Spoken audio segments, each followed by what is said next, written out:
England Argentina ম্যাচে ইংল্যান্ডের সাথে মেসি দুইটি অ্যাসিস্ট করে ওয়ার্ল্ড কাপ থেকে বিদায় করে দেওয়া দিচ্ছে ইংল্যান্ডকে। কিন্তু মেসি তার হিস্টোরি বা তার লিগেসি যতটুকু উপরে নিয়ে গেছে তার দ্বারে কাছেও কেউ যাইবার মতন নাই। তার দ্বারে কাছে তার এই লিগেসি স্বপ্ন দেখাটাও অনেকের ভুল হয়ে যাবে স্বপ্ন দেখাটা। কারণ এটা মেসি হিস্টোরিতে একটা ক্রিয়েট করে তৈরি যাইতেছে যেটা খালি মানুষ সবাই দেখবে, কিন্তু এটা দ্বারা কাছে যাইবার কোনো এটা আগুনের মতন, এটা দ্বারা কাছে যাওয়া যাবে না, এটা আগুনের মতন। কিন্তু এই মেসির সাথে আজকে জুড বেলিংহামে যে আচরণটি করছে খুবই খারাপ লাগছে, খুবই খারাপ লাগছে। যে এত বড় একটা প্লেয়ারের সামনে কীভাবে কথা বলতে হয় সেটা হয়তো মনে হয় জুড বেলিংহামে ভুল লাগেছে। আর ম্যাচও দেন এই মেসিকে রাগাইলে কি হয় সেটা আজকে আবারও টার পাইছে কে? ইংল্যান্ড।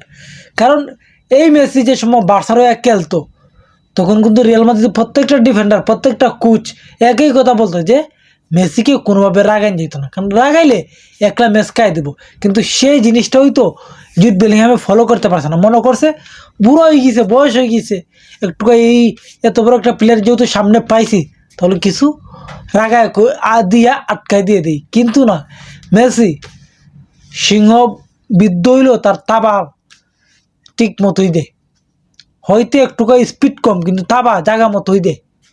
কিন্তু সেটা হয়তো জুড বেলিংহামে জানে না।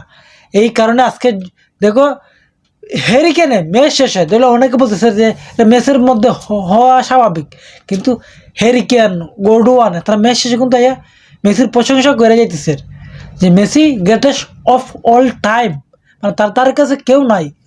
তুমি এবার মেসিকে মেসির খেলা তুমি ফলো করো, এই নি খেলা ফলো করো। হ্যাঁ, মেসির সাথে ও তো বাজে আচরণের মধ্যে ম্যাচ শেষে বারকর মাথার মধ্যে তাপা দেওয়ার কারণটা কিটা?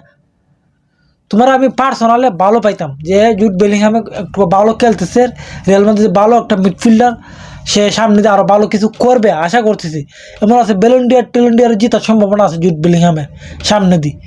কিন্তু যে আচরণটি করছে আজকে খুবই খারাপ লাগছে, যে এই আচরণ তোমার কাছে আশা করি না জুড বেলিংহাম।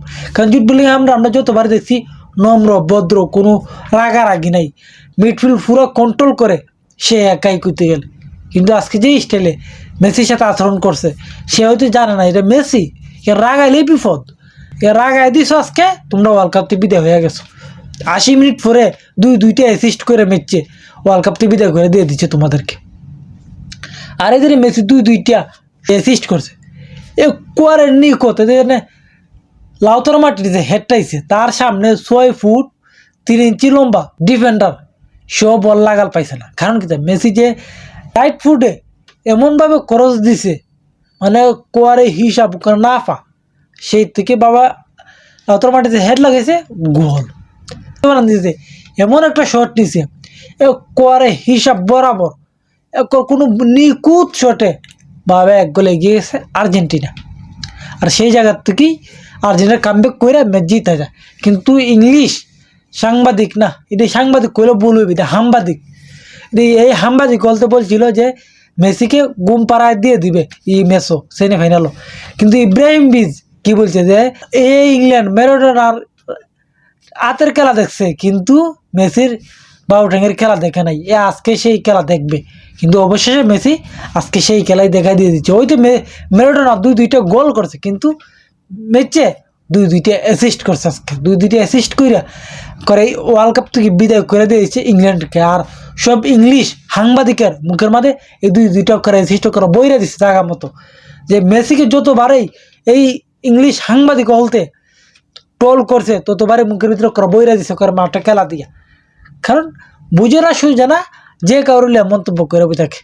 আজকে দিছি না আবার বইরা তোমাদের মুখের ভিতরে করে যে পণ্ডিত যে গুম পাতায় দিয়ে দিব আমরা মেসিকে। কিন্তু অবশ্যই মেসি সবাইকে 4 বছরের লিগি গুম পাতায় দিয়ে দিচ্ছে।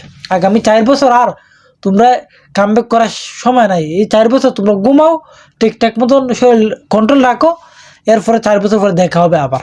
আর আজকের ভিডিও এই পর্যন্ত ভালো হলে লাইক কমেন্ট শেয়ার করবেন, শেয়ার না করতে পারলে কিচ্ছু করার নাই। ধন্যবাদ।